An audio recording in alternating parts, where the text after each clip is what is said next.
ये दास junior engineer civil Haryana में नौकरी करता था, इरिगेशन डिपार्टमेंट।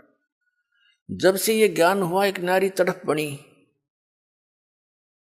और ये सोचा करता था कि भगवान ये सभी मेरे जैसे दुखी हैं, सभी परमात्मा के लिए भटक रहे हैं। कोई सालासर जाता है, कोई वैष्णो देवी, कोई अमरनाथ के इतनी भयंकर पहाड़ियों पर चढ़ जाता है, वहां मर भी जाते हैं बर्फीले तूफानों से, फिर भी जाते हैं, अगले दूसरे हिचकते नहीं। और ये ज्ञान यदि आपके बच्चों तक पहुंच जाए, भक्ति तो न करनी है तो यह अच्छी भक्ति करेंगे तो काम आओगे, तो डरे ढोरे। और कुछ फिर ये हुआ था कि असंग जन्म हो गया, हमने ये नौकरी करते हैं कि तो बालक पैदा करके न पालते पोसते, राजा भी बन दिए, परमात्मा का विधान बताता है, फिर गधे भी बन गए। तो ये सोचा था दास ने कि भगवान दया करे, उसका प्रचार करूं। जब तक आदेश नहीं था नाम का, तो भक्तों से मिलता था, अपने मित्रों से, रिश्तेदारों से, घर वालों से, सबको कहता कहवाता, और जो समझ जाता नाम दिलवाता था अपने पूज्य गुरुदेव जी से। फिर और मन में ये सोचा करता कि इस नौकरी ने छोड़ छाड़ के अपनी तो भक्ति करूं, इसमें तो सारा दिन सिर दर्द रहता है। लेकिन वो भी हमारी अपनी बालक वाली सोच थी। लेकिन परमात्मा का ज्ञान तो ये कहता है कि डेरे डंडे खुश रहो, खुश रे लेना मोक्ष, ध्रुव प्रहलाद भी पार हो गए, फिर गृहस्थी में के दोष। तो फिर दिल सा डटे था। फिर गुरुदेव ने आदेश दे दिया एक दिन के नाम दिया कर तू, आज से मेरा आशीर्वाद तेरे साथ होगा, विश्व में तेरे समान संत नहीं होगा। मैं उनके मुंह की तरफ देख रहा था।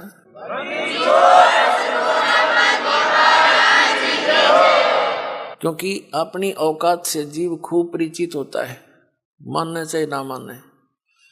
मुझे अपनी सतिथि का पता था कि जितना वजन इन्होंने दास पर रख दिया इस योग्य नहीं है। फिर भी मेर है उनकी, गुरु मेर करें तो कागज हंस बना दे। तो उन्होंने कहा तेरे साथ रहूंगा, चिंता मत करना। और आज से सभी जितने उनके शिष्य थे सबसे कह दिया था कि आज के बाद मैं तुम्हारा गुरु नहीं हूं, आज से दोबारा इससे उपदेश ले लो और इसको गुरु बनाओ, इससे तुम्हारा मोक्ष होगा। अब यह बात भी नहीं हमारे गले उतरे थी कि उन तो मौज है उनकी।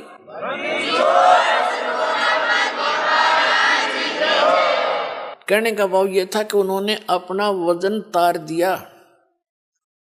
क्यों? उन परमात्मा के हंस थे वो खास, और सुनियोजित तरीके से इस पिछली पीढ़ी तक ये मूल धन लाना था हमने, और वो उनको उनके से द्वारा पार नहीं होने थे, ये पार इस दास के द्वारा होने थे। इसलिए उन्होंने अपना पल्ला झाड़ दिया और अपना वजन कति खत्म कर दिया। मैं तुम्हारा गुरु नहीं हूं, अब ये है वो गुरु जिसकी तुम्हें आवश्यकता है। छुड़ानी के अंदर उन्होंने स्पेशल ब्लॉक सबको सामने कह दिया था। तो बुद्धिमान व्यक्ति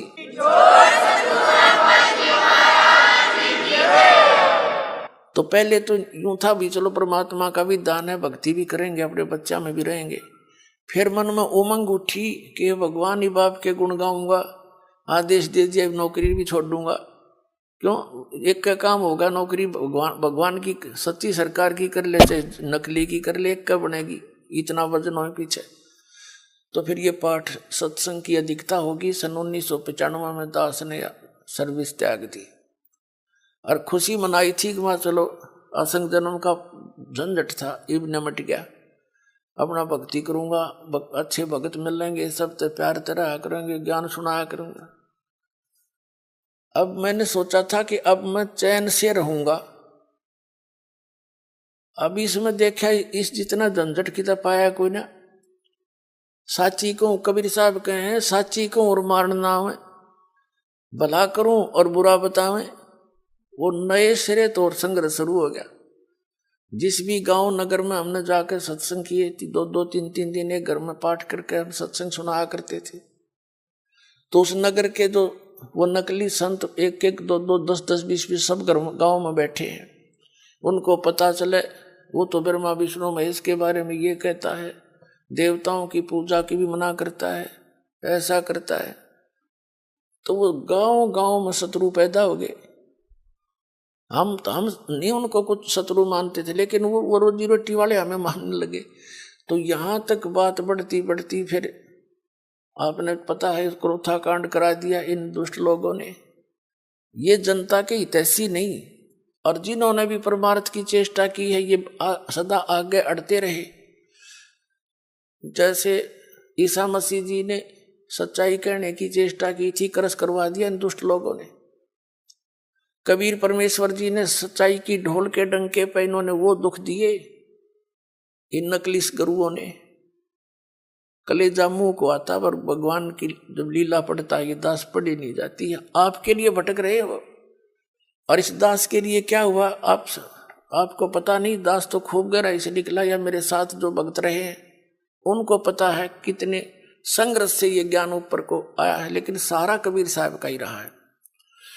तो दास ने ये सोचा था कि इसमें चैन से रहूंगा, इस जितना दुख था कितना भी ना पाया। लेकिन अब ये दुख एक बार दास ने हो लिया। कुछ भगत हमारे साथ थे, उन्हें जेल तक जाना पड़ गया इस परमार्थ के लिए। इसी जेल तक 100 मिलो हमने, जो भगवान के बच्चे उभर जाए, जनता का कल्याण हो जाए।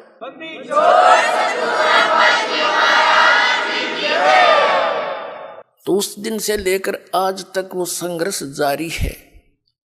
लेकिन अब परमात्मा की दया होगी कि परमात्मा के बच्चे इन प्रमाणों को देखकर अब इनका यो ज्ञान समझ में आ गया, न सो आ गया। पहले तो सुहा हुआ नहीं था, टीवी ऑन करें थे और यूं पता ये सुनने को मिल जाए ब्रह्मा विष्णु महेश नासवान है, टीवी बंद कर दे थे। 36 गाल दास ने दे थे।